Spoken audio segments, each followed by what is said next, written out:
یہ شخص ساری دنیا کے لوگوں کو فیس بک پر لگا کر خود بیوی کے ساتھ وقت گزارتا ہے۔ ٹیچر: بیٹا تو تمہارے ابو کیا کرتے ہیں؟ اسٹوڈنٹ: جو مما کہتی ہیں وہی کرتے ہیں۔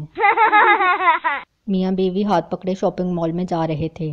انہیں دیکھ کر ان کا ایک دوست بولا: اتنے سال بعد بھی اتنی محبت؟ شوہر: یار کہاں کی محبت، جیسے ہی میں ہاتھ چھوڑتا ہوں کسی نہ کسی دکان میں گھس جاتی ہے۔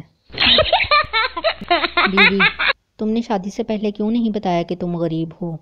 شوہر: 1000 بار بتایا تھا کہ میرا تمہارے سوا کچھ نہیں، لیکن تم تھی کہ پاگلوں کی طرح ہنستی ہی جا رہی تھی۔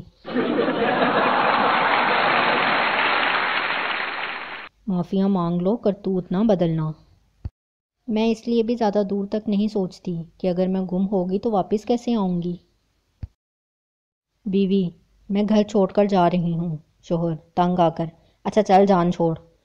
بیوی مسکراتے ہوئے: یہ تمہاری جان کہنے والی عادت ہمیشہ میرا راستہ روک لیتی ہے۔ ایک آدمی اپنی بیوی کو دفنا کر گھر آیا تو آسمان پر بادل گرجنے لگے، بجلی کڑکی اور طوفان آ گیا۔